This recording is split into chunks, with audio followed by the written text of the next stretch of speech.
remember. What else did we put on our shopping list? Oh, what a mouth-watering smell. Paimon would know the aroma of biryani anywhere. Let's go get some. We can still add it to the list. Well, if it isn't the Traveler and Paimon. Wasn't expecting to see you here. Hello there. Oh, it's been quite a while. Huh. So you two are still hanging out together. Dehya, didn't you say last time that you were gonna head back to the desert? I said I was going to resign from being her bodyguard, not that our friendship was over. We're still the best of friends. The Homayanis also still post jobs from time to time. Their pay is always generous, so me and the other mercs never pass them up.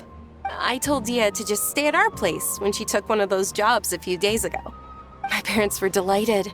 They even said that it always felt like we were missing someone whenever Dehya wasn't around. That sounds like something they would say, all right. They're always so welcoming. Anyway, the job is already taken care of, so I was gonna head back to the brigade as soon as I finished a little shopping. But the master kept insisting, and I ended up staying for another day.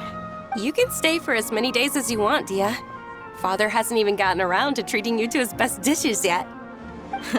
You know I'm not the kind of person to stay put in one place like that, my lady. Don't worry, though.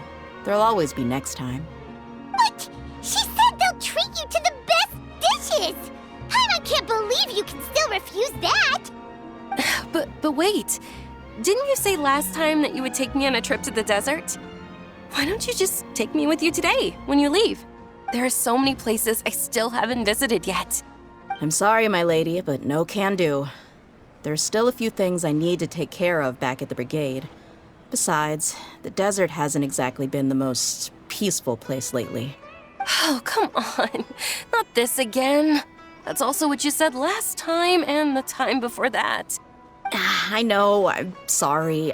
Just give me some more time, and I promise I'll plan the best trip ever for you. All right, fine. To be perfectly honest, it's not that I wanted to go, it's more like I feel like something is off about you lately. Ever since you first set foot on the estate a few days ago, you've been acting anxious and even paranoid. Have you been delaying our trip because you've run into some kind of trouble? Nah, are you kidding? You're worrying too much. Would you swear on that? Friends shouldn't lie to each other, you know. I wouldn't pry any further if you're willing to swear on what you just said.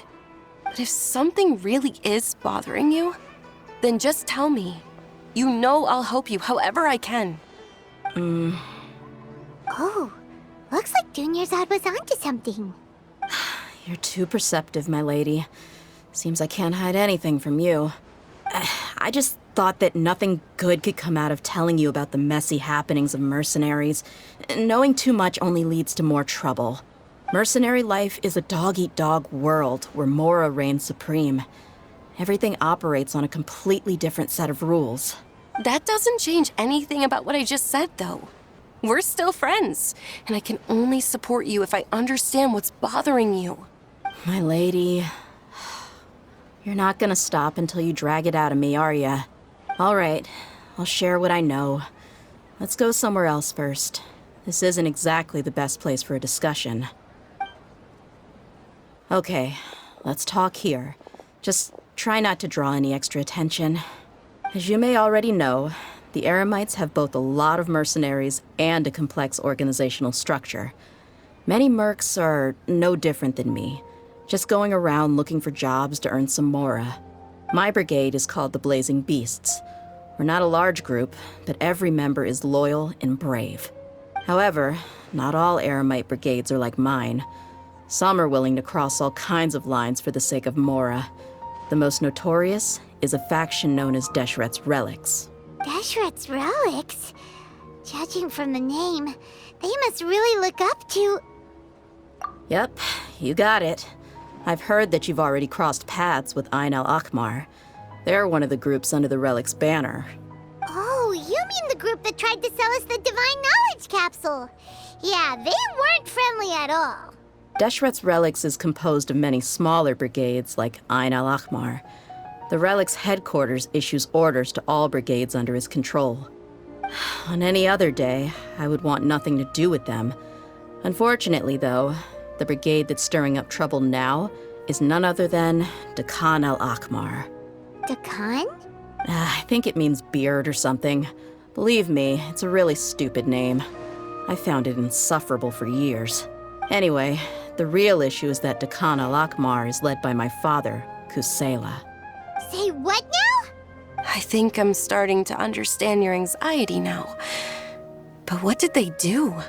I won't go into details, my lady, but they've been involved in a lot of violent incidents. We're talking hundreds. Hundreds? Yep. The scenes tend to be quite gruesome, too. They strip the victims of all their valuables before murdering them. Not only have they targeted merchant caravans and ordinary citizens, but other mercenary brigades as well. That's beyond terrible. They won't even spare their own kind. I don't know how Deshret's relic sees it. All I do know is that Dekan Al-Ahmar has become more and more aggressive over the last few years. If I don't do something about them, then even my brigade or the people of Aru village could become their next target. I just wish I knew what's driven him to do this. Yeah. How can your father do such terrible things? I don't know. People change. He's always been pretty pathetic. But at least in the past, there were still a few lines that he wouldn't cross. That's setting the bar pretty low. I mean, if he was even remotely decent, then why would I have to leave the brigade and cut all ties with him? He was loud and foolish, with no real sense of purpose. Instead of doing anything useful, he spent most of his time drinking and chasing after women. Of course, the other brigade members were just like him. Their ruckus would go on night after night. Sounds like a nightmare. What about your mother? Did she ever step in to stop them?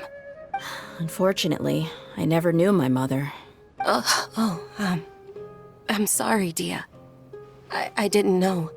It's all right, my lady. That's pretty common in mercenary circles. Didn't I mention that my father was chasing after women? I was the result of one of those encounters with some random person. He told me that he wasn't sure who my mother was. And in any case, she never came to see me. He'd say, "You'll be fine as long as you remember to stick with Dad." But even then, he left most of the parenting to the brigade. The one thing I do remember is that he used to tell me stories. But the problem was that he had terrible taste. He only knew a few stories, and even those tended to be pretty stale. They were tales of desert warriors defeating dragons in the forest, or stories of mercenaries rescuing princesses from rebel armies. Sounds like your typical fairy tales. More or less, yeah. They were interesting maybe the first or second time around, but after about 20 repeats, they started to get a little dull. He seemed to think those stories were the best things ever, though. He was so into them that he'd call the whole brigade over and make them perform the whole thing as a play. Even the toys he gave me would all be story props. I'd get helmets, shields, and toy swords. It was only much later when I realized that the shows were more for him than they ever were for me. What an interesting guy. Yeah, I've always found him pretty childish, but that was something I could just shrug off. I had no reason to despise him, until I grew up and learned the true face of Deshret's relics for myself. Looting, blackmail, violence, and fraud. They not only accepted such heinous acts, they would even openly boast about them. No one in the brigade was any kind of hero. Instead, my father and his cronies were more like the bad guys that needed to be taken down. Did they really think that as long as they didn't do any of that stuff right in front of me, I would never know? I think I can understand your feelings. The difference between perception and reality must have hit hard. Yeah, but don't worry, my lady. It's all water under the bridge to me now. I had a huge argument with my father and left that place behind for good. I'm not investigating them due to any bitter feelings I still have towards my father. I just want to protect those that are close to me. Yeah, I told the boys to gather as much information as they could. Most of the reports concern violent incidents, but there's also some talk of smuggling. I see. But isn't this investigation incredibly dangerous? It is, but every mercenary lives life on the edge. It's a lifestyle that I enjoy. That may be true, but it'll be impossible for those who care about you not to worry. Well, now you get why I didn't want to share any of this with you. What should we do? They both have valid concerns. Huh? But there's no need for you to get caught up in this mess, too. Well, he's super tough, so if he went into the desert with you, then Paimon bets the problem will be solved in no time. I'm inclined to agree. I'd feel a lot more at ease if you took him along to help. I'll wait for news from you in the city until then. Please, stay safe. I'm honored that you care so much for me, my lady. All right, then let's get moving. Our first stop will be Caravan Rebot, where we can catch up a bit with my fellow mercs.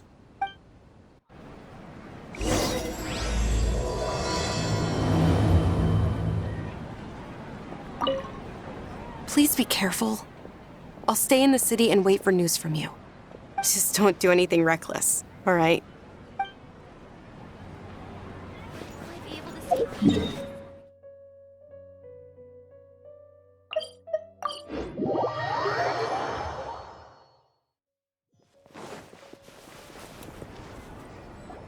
Hey, Dehya, you're back.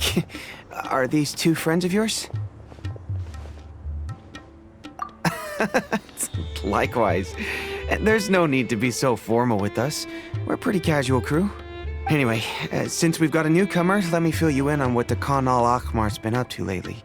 They've become extremely aggressive. Apparently, even their own now have become acceptable targets.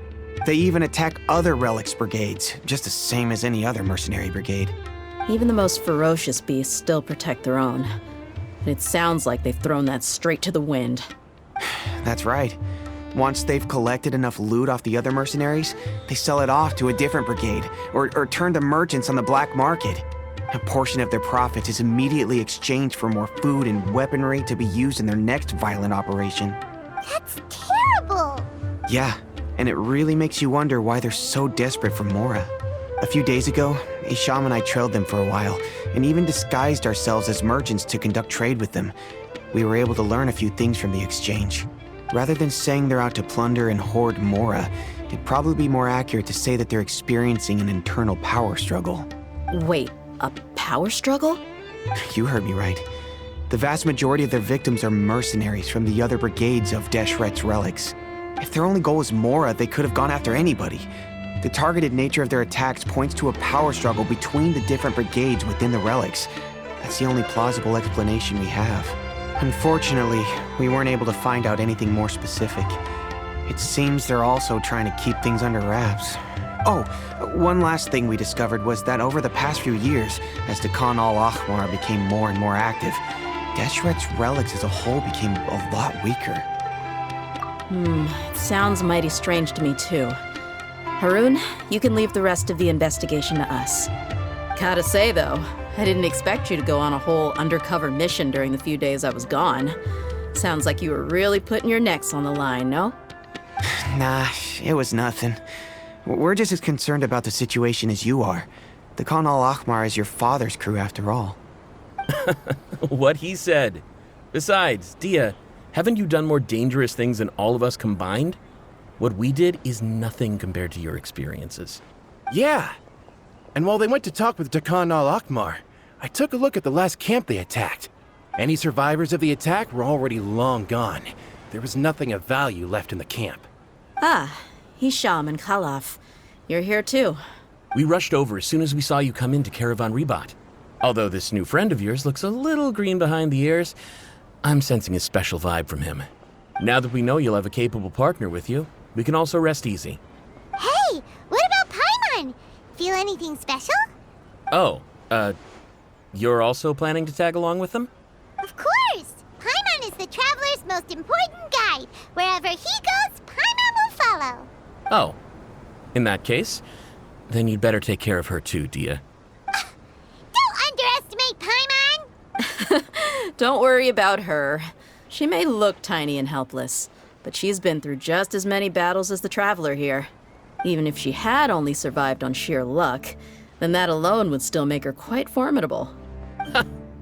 I had no idea. I guess I shouldn't judge by appearances. Oh, one other thing, Dehya.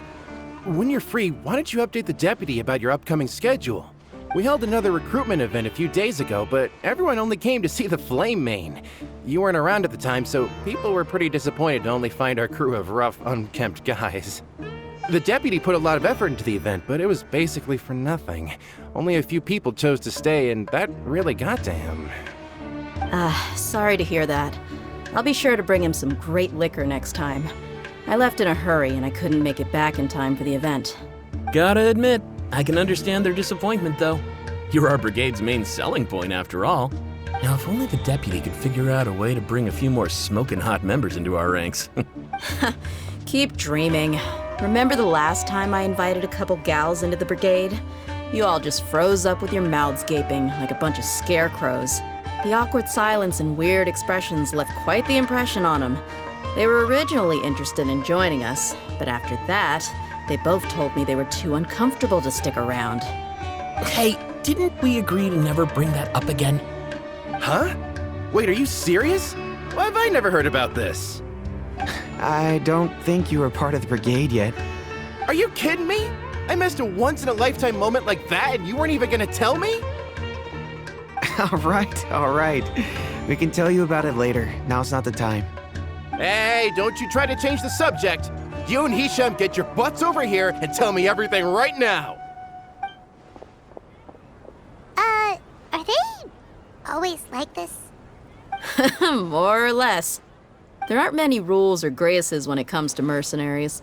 We're used to just speaking our minds. If someone starts getting under your skin, you just yell right back at them. And if that doesn't put an end to it, then you just challenge them to a fight. But we also don't tend to take many things too seriously. Being direct and getting it all out of your system as soon as things come up is better than keeping everything bottled up, never talking about it. That's also why I never spare their feelings when I talk to them. If I want to laugh, I'll laugh. If I'm angry, then I'll unload on them. It's hard to stop once you get used to it.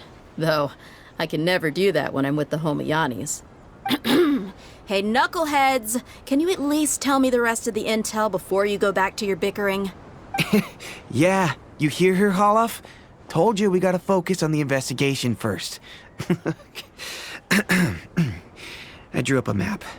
Right here's the spot. There you'll find the merchant caravan responsible for getting rid of Dehya Al-Ahmar's looted goods. All you gotta do is wait and ambush them in the evening. They'll have no idea what hit them.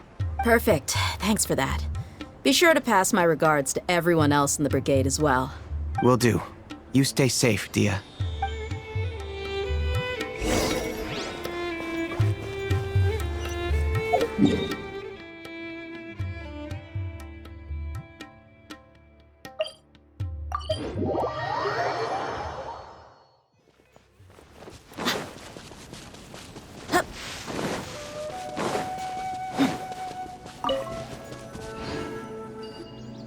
This should be the place. Let's find a spot to hide and bide our time. It's gonna come down to a fight one way or another, so let's all be careful. No need to worry. He knows his way around a fight. I'm not worried about that. What I meant is that we probably shouldn't go too hard on the enemy. After all, we still need to get information out of them.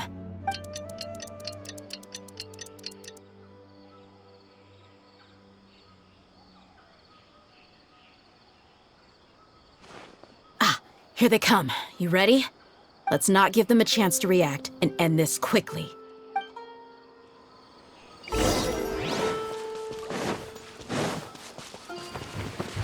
That's good enough. Feeling lucky today?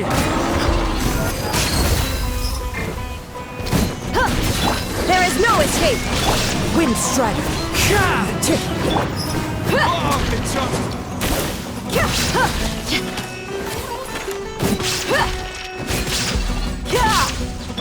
Rust and rebuild!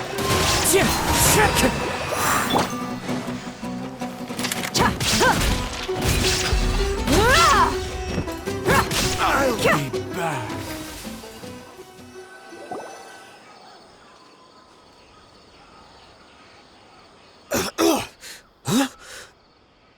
You're the Flame Main. Good. That saves me an introduction. All right, time for a little talk. Are you buddies with Dehya Al-Ahmar now? Tell me, what are they after? You know the code of being a mercenary just like everyone else. The first rule is to never divulge key information about our employer. What makes you think I'd talk? That might have worked on an amateur, but I know you're just looking to protect your reputation.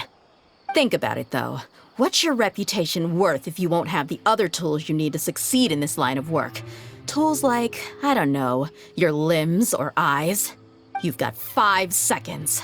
You might want to think twice about how much your employer's information is worth to you. Whoa! I'm not joking around. We can do this the easy way or the painful way. 2 seconds! I'll save you the trouble.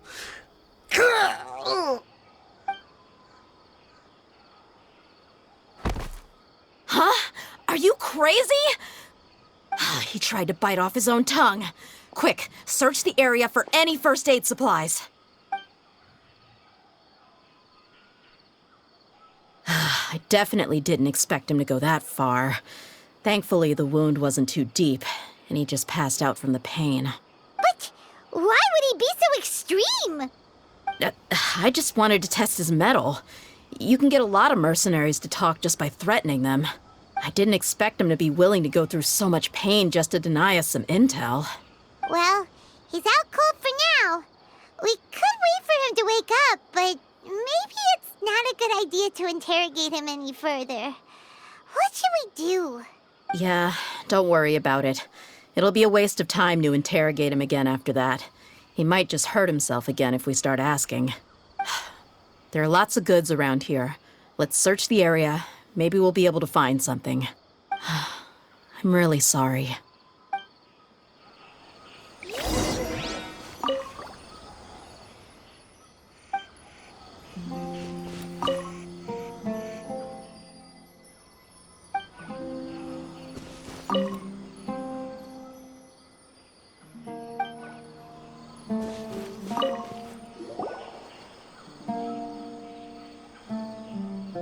We found a piece of paper with a bunch of names on it. Maybe it's a record of something. Let me take a look. If this really is a merchant caravan, they should have a record of their transactions. Yep. I see an entry for Dehya Al-Ahmar right here. Kusela, Idrisi, Bashar, and Takriti. All familiar names. Dehya Al-Ahmar has been trading for a hefty supply of food, weapons, and medicine. It seems that in the past, they used to receive some canned knowledge as well. This caravan is just one link in their logistics chain. Once in the rainforest, the caravan will exchange the looted goods for mora, and the funds will then be passed to a specific person. That person will then pack the caravan full of necessary goods, which will then be brought right back to Dehya Al-Ahmar.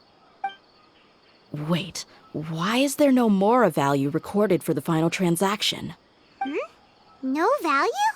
Yeah, every transaction before the last one was marked with an exact amount of mora, but the final one, where they paid for everything to be brought back to the desert, was simply marked as delivered. Perhaps, but they couldn't have known how much they would make off selling the loot. Do they not care about profit margins at all? Anyway, the next part's the records of the goods themselves. There are a lot of entries. Everything was probably sourced from the rainforest. Huh? What's wrong? Shahzaman Homayani? Homayani? You mean Dunyarzad's family? Could it just be another family with the same last name? I'd be surprised to find someone with the exact same first and last name. Shahzaman Homayani is Dunyarzad's father, and the head of the Homayani family. Just what the heck is going on here? I'm sorry, you're right. I'll consider what we found and not jump to conclusions just yet. But what this piece of paper confirms is that the Homayani family has been providing goods to Dehya Al-Ahmar. What if the Homayanis have been kept in the dark and don't know they've been trading with Dehya Al-Ahmar? That's a possibility, but if that was the case, why is this caravan specifically named Shahzaman as their person of contact? They could have just as easily bought goods such as food and medicine directly from Caravan Ribat or Port Ormos. Yeah, funding violence and looting. The brigade gets the goods, and he is paid the proceeds from the sale of the loot. But why would he do something like this? It's not like the Homianis are in need of money. I honestly have no idea. I've been to their estate many times, and I've never noticed anything suspicious. The only potentially large expenditure I could think of would be the treatment costs for Dunyarzad's Elazar. Maybe they borrowed a lot of Mora in the past, but that's still just a speculation. I don't think the Master would stoop so low to make Mora. You're probably right. I know my lady's personality, and she wouldn't deliberately keep something like this from us. But what should we do now? All we found is just another mystery. If you ask me, we already have no choice but to confront her about this. I'm not worried. It's too early to make a verdict yet. I still have faith in the Homianis. Let's go find my lady again. We'll tell her everything and see if she's willing to lend us her support. If we're lucky, we can not only figure out the mystery of this paper, but also follow the trail of breadcrumbs to the people responsible at Dehya Al-Ahmar. Dehya, are you sure this is the best decision? What if instead of getting the help we need, we just end up revealing everything we've discovered to the enemy? I've considered that possibility. But even still, I want to tell her what we found.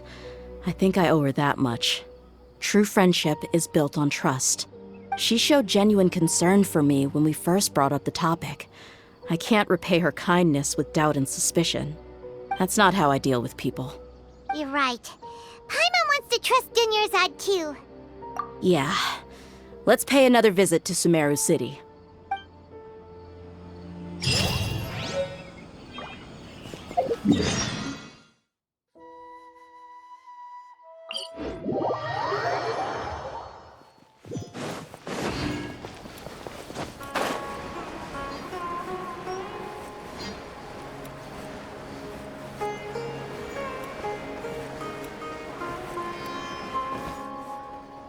We're back, my lady. Oh, you're back a lot sooner than I expected. You mustn't have run into any trouble then. Well, how did it go? What did you come up with? Actually, we're still investigating. It's just that we've discovered something strange. I see. The clues you found have led you back here, in the city? Something like that. Yeah. You all look a little dispirited. Whatever you found must not have been very encouraging after all. Why don't you discuss it with me? Maybe I'll be able to say something to cheer you up? It's okay, my lady. It's not so much about me being upset with my father or anything like that. How should I put this? So something is wrong. Even the Traveler and Paimon have been uncharacteristically quiet. On any other day, Paimon would have already waved to me with a smile and shouted, "Dunyarzad, we're back!" So tell me, what happened? Well? My lady, please prepare yourself for what we're going to tell you next. It concerns the Master. The Master? You mean my father? Okay, I understand. Don't worry about me. I'll listen as attentively as I can. My father has been supplying goods to Dehya Al-Ahmar? Yeah, it makes as little sense to us as it does to you. I've never doubted the Master's integrity, so I'm having a real hard time rationalizing how he could ever support an infamous brigade like them. Maybe he's not actually aware of the full story and just stumbled into the deal by accident. I can't help but agree with the Traveler. Huh? You mean you feel the same way, Dunyarzad? Thank you for sharing all this information with me. Since you've told me everything you know, I should also tell you about some doubts that I've been harboring for quite a while. In the past, I thought that my father hired a bodyguard for me so that I wouldn't run away and get lost. However, there are plenty of capable mercenaries in the Corps of 30. Why did my father go out of his way to hire Dehya? About that. Well, the Homianis really needed bodyguards, so they reached out to the Blazing Beasts. Later, the Master told me that I was one of the best mercenaries he'd ever seen, and that I should stick around to become one of his bodyguards. He offered me a pile of mora, so I just signed on. Well, but that didn't really answer my question. Just think about it. Why did my father specifically reach out to the Blazing Beasts? Maybe the Corps of 30 just didn't have anyone available, or maybe someone recommended us. I've never given it too much thought. I think I get what you're saying. You'd think none of this was a coincidence. Precisely. At first glance, nothing seems strange or out of place. But there are many parts of the story that don't actually make any sense. If my father had always been in contact with Dehya Al-Ahmar, then it would make sense for him to bring Dehya into our house. You mean the goal all along was to get Dehya to be your bodyguard? No, that's too much of a stretch. I cut all ties with my father a long time ago. He has no control over my life anymore. But that still doesn't rule out the possibility that your father has still been trying to influence your life without you knowing. So, the Master was not likely an innocent victim in all of this? Sorry we put all this on you so suddenly, Dunyarzad. It's okay, Paimon. I should actually be thanking you. Regardless of his reasons, if my father has truly been funding a violent group of mercenaries, then it's my duty to bring him back to reason. But is that really the right thing to do? My father has committed many atrocities and deserves all the punishment that he has coming to him. I have zero sympathy for him. You may call me an ungrateful child, but my feelings will remain the same. However, the Homiyani family has treated me with nothing but generosity and kindness.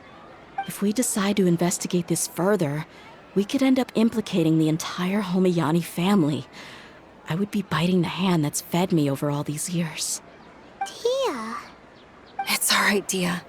If anyone were to ask, you could always just say that I'm the one who instructed you to get to the bottom of this. You don't have to do that, my lady. I'm not conflicted because I'm afraid of taking responsibility. Besides, you're the one we should all be worried about right now. Hey, it's still too early to give up hope. What was the thing about friendship again? Right, yeah, trust! You said that yourself, Dehya. Besides, there's no point on getting all riled up before we've confirmed all the facts. Thank you, everyone. That makes a lot of sense. I guess I should always remember the trust that I've placed in people. In which case, my lady, could you ask the Master to come out and have a chat with us? Sure thing. I also hope he'll be able to give us a logical explanation. Let's meet at the usual place then. Usual place? Ah, right!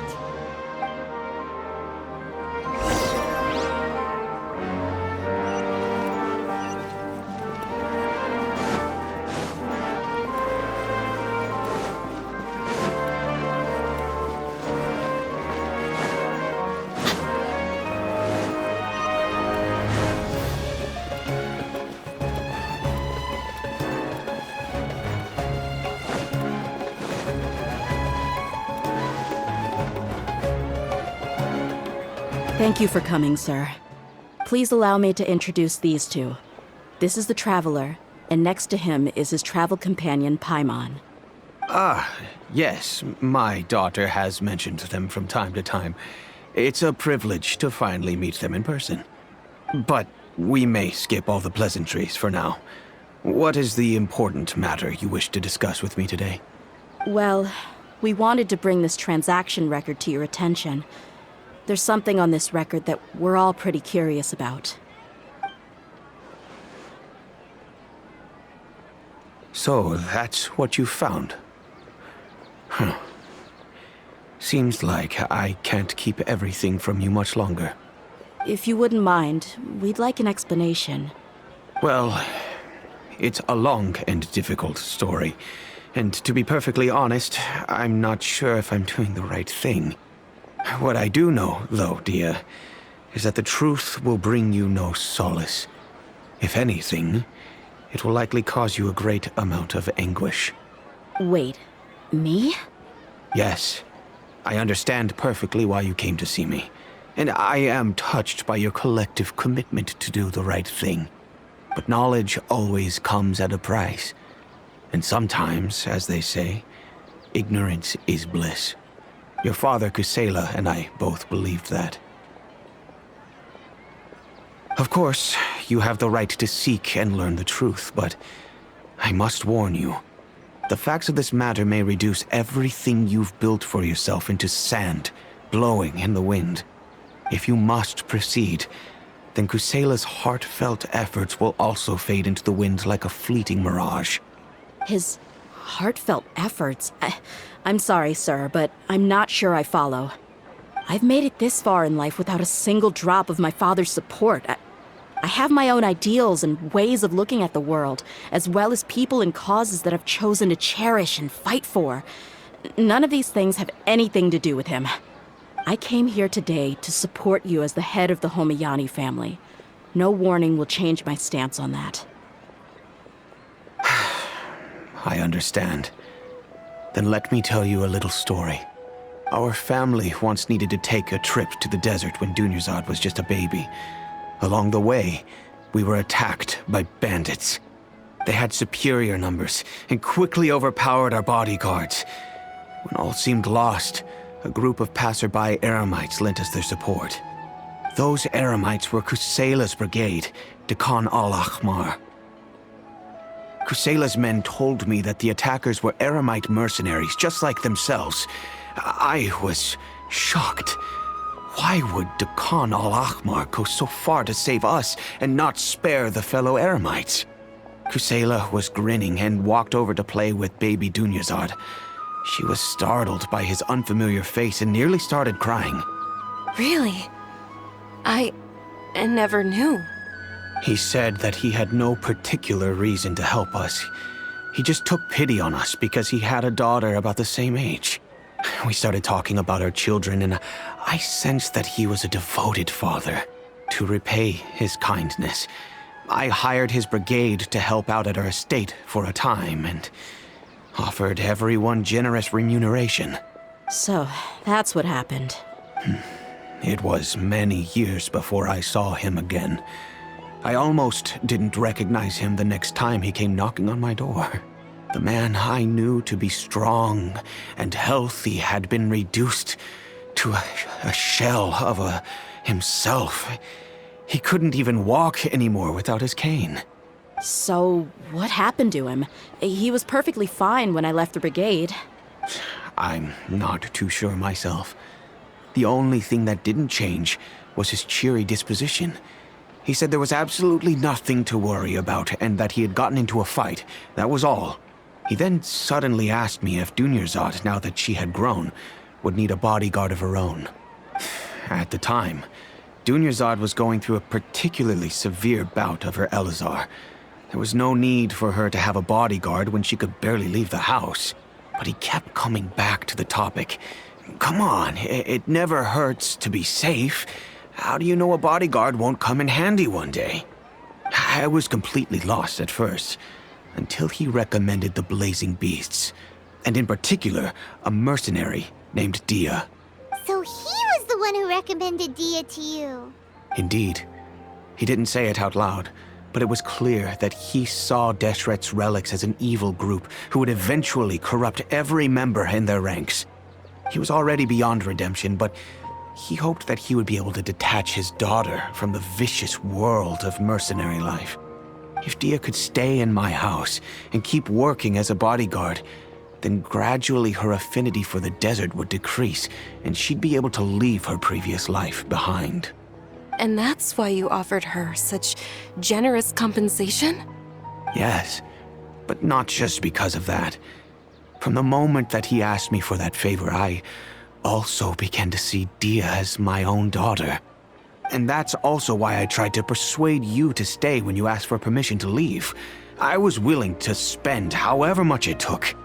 Kusela saved my daughter and I all those years ago in the desert. I could never refuse him entrusting his daughter to me. He was always like that. acting like he's oh so smart and self-righteous. Kusela said that he'd reimburse me for a portion of Dehya's fees.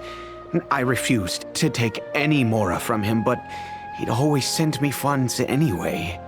Eventually, I just accepted them as a token of his gratitude. And that went on for a while until I received another letter from him a few years ago.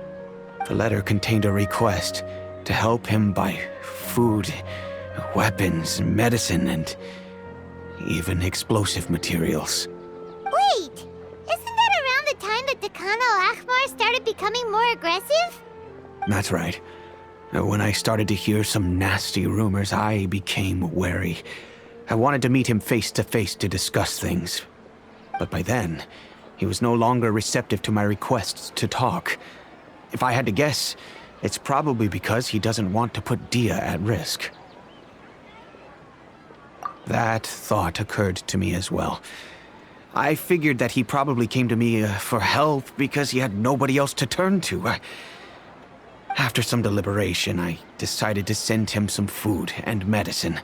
I turned down all his requests for explosives and weaponry. I am aware that even such a reduced gesture of support could lead to others coming to harm, but I could not simply reject his plea for help. In the end, it probably was the wrong decision. I plugged my ears to the rumors and just chose a solution that made me feel least guilty about myself. If you can, please tell me where he is now. None of the things he's doing right now make any sense if he's just trying to keep me from getting tangled up in his world. If all he wants to do is steer clear of me, then maybe he shouldn't have brought me into this world in the first place. Oh no. Dehya, please don't feel that way. I'm just angry because I can't wrap my head around any of his actions. Another way? I don't know. I knew him, and he was nothing more than a childish brute. I can't understand what's going through his head. But I guess you do have a point. We haven't uncovered the whole truth yet. We still need to figure out his exact actions and reasoning for these last few years. I'll do my best to help. Of course, anything between the two of you would need to be resolved between you and him alone. I don't know Kusela's exact whereabouts. Outside of supplying his brigade with some goods, I tried my best to avoid getting involved any further with him.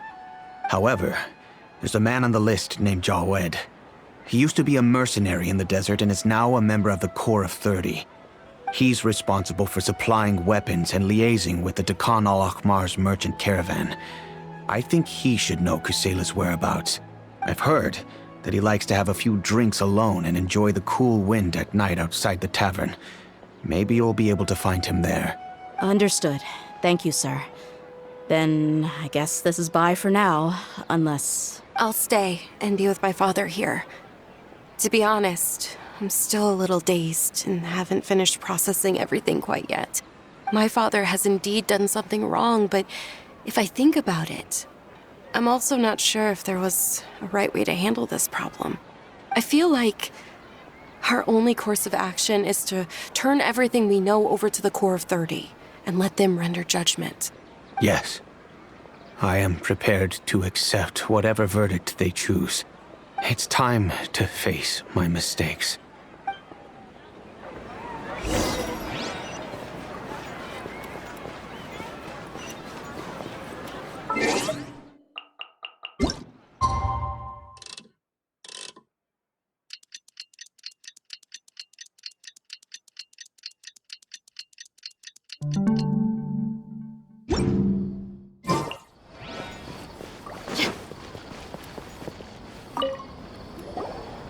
Huh?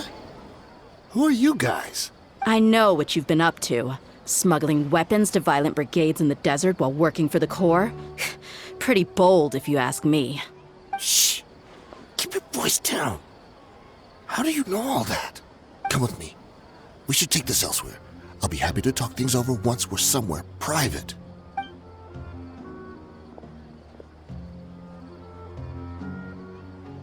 This place should do. All right. Back to my question. How did you all know about me? Don't worry about that for now. You know what kind of punishment you'll face once we report you to the Corps, I assume. Wait, there's no need to jump the gun. Let's talk this out. What are your terms? So what's in it for you anyway, Mora? Well, I was a little tight on money at the time, and Kusela took good care of me in the past. I weighed it in my mind, and I couldn't find a reason to turn the opportunity down. I wouldn't only be helping my benefactor, but I could also make some quick Mora. Let me tell you how it is. We're investigating Dehya Al-Ahmar, and we're gonna put an end to their operations. If you provide some help for us, then we might just put in a good word later to reduce the terms of your punishment. Hey, why don't we discuss this a little first? Listen, I made quite a bit of Mora from my last run. Just give me a number, and I'm sure we can... Shut it. My patience is running out. You should know when a mercenary is after something other than money. All right, sheesh. But you gotta promise you'll put in some nice words for me later. They're always on the move. Here's the spot they were at the last time I made my delivery to the desert. Feel free to go have a look. I'm just telling you though, it's not on me if they're not there anymore. Sure. And then you can forget about any nice words from us. Hey, come on. Now you're just being unreasonable. Really? And how do I know you're not leading us straight into a trap? Don't forget, you're the one with no bargaining chips. All right, I get it. Why don't you go take a look, and if they're not there anymore, I'll try to figure out something else for y'all. Now that's more like it. Let's move. And as for you, try to stick around the city until we get back. You don't want us to call the folks from the Corps and have them drag you back to the city.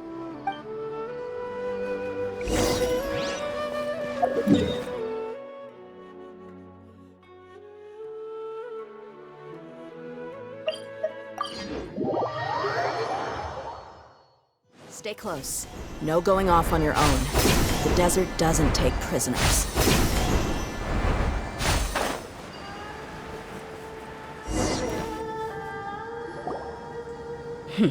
Seems like we're in luck.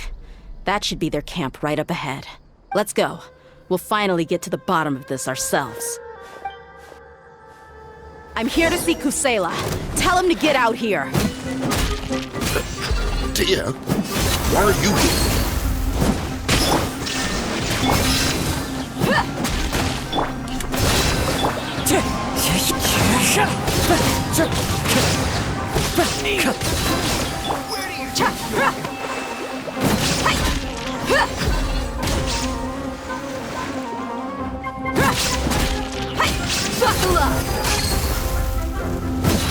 Haven't you all done enough? So are you also here to stop us? Stay out of this. It's got nothing to do with you.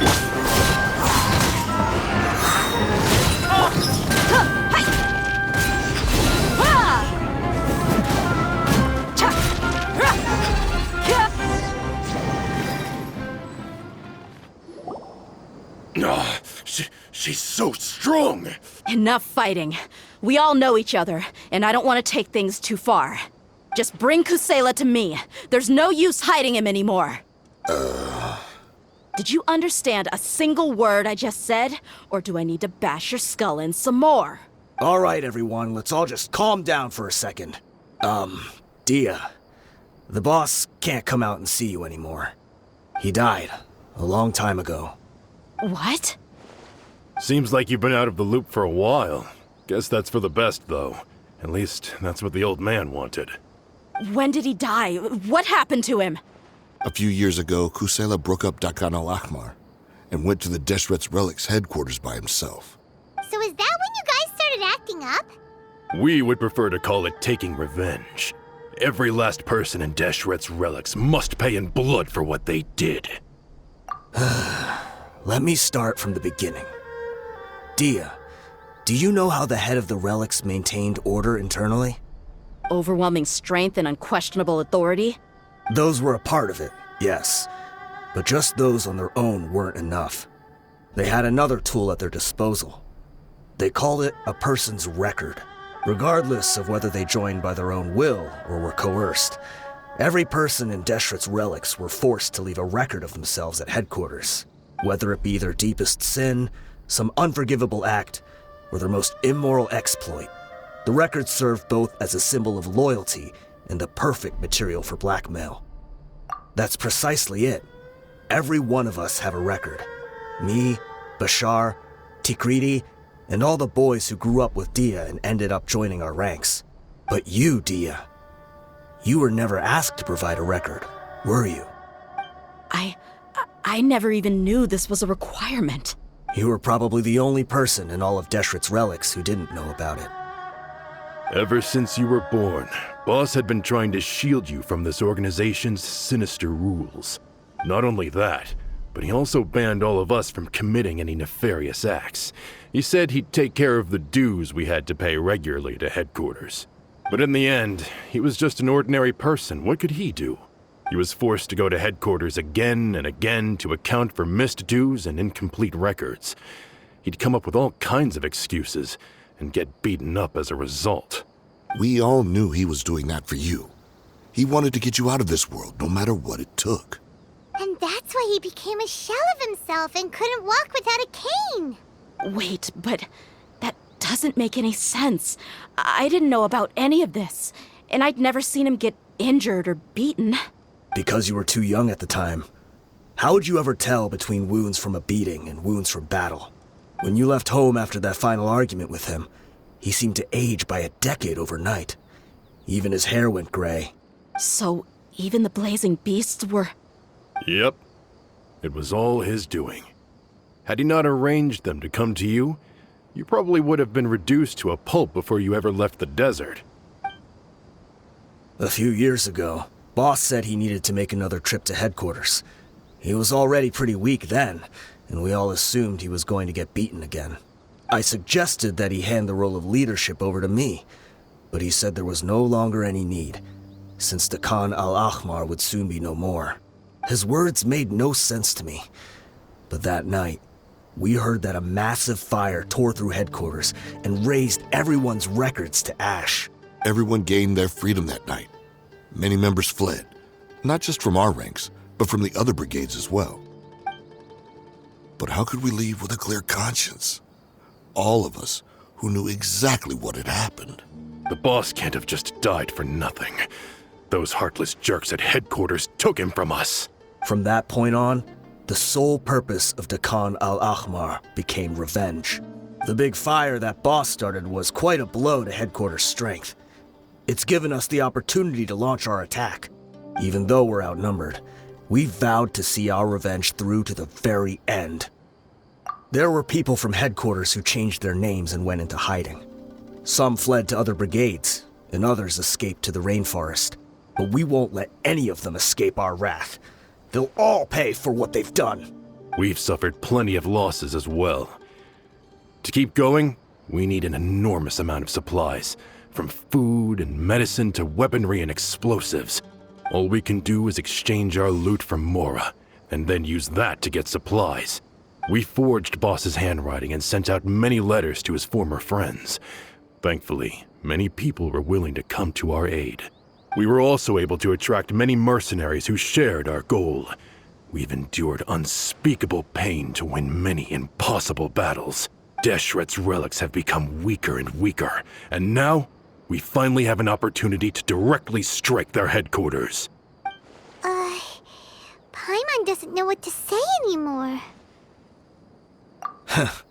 We do know right from wrong, but we were sinners from the very beginning. We do not deserve the freedom that the boss won for us with his life. Boss always loved his old-fashioned hero stories. Those tales about sacrificing yourself to save the world. We used to always laugh at him for it. But in the end, he really went and lived those stories out himself. As for me, I never considered myself a hero. We're all the lowest of the low. We have no right to even imagine such an existence. But maybe those hero stories he liked foreshadowed everything that was to come. The spirit of the hero touched all those he had saved, and more people joined his cause. Maybe we were all just acting along with the play in the beginning. But as we acted the parts and recited the lines, we were drawn in. And now, we want to see the story through to the end. I'm sorry, Dehya. I know you always found us insufferable ever since you were young. Just think of this as a madman ranting. I'll go with you. Huh? Dehya? You wanna go with them? I grew up with these guys, and I know they're not bad people. It's just that some situations get so bad that it's difficult to tell good from evil. All I know is that Deshret's relics must be destroyed. Furthermore, I want to go see the place for myself. I want to know if my father is still there. I know you don't want to get involved in this, so there's no need for you to tag along. I can do this on my own. Yeah. Paimon feels like we'd only regret it if we don't see this through to the end. Thank you. We'll be a lot stronger together with you. I bet Boss would lose his mind if he ever knew you'd join us at the very last moment like this. Considering all the losses and injuries we sustained, we can't afford to turn down someone as powerful as you. He can think whatever he wants. But the fact is, I owe him this much.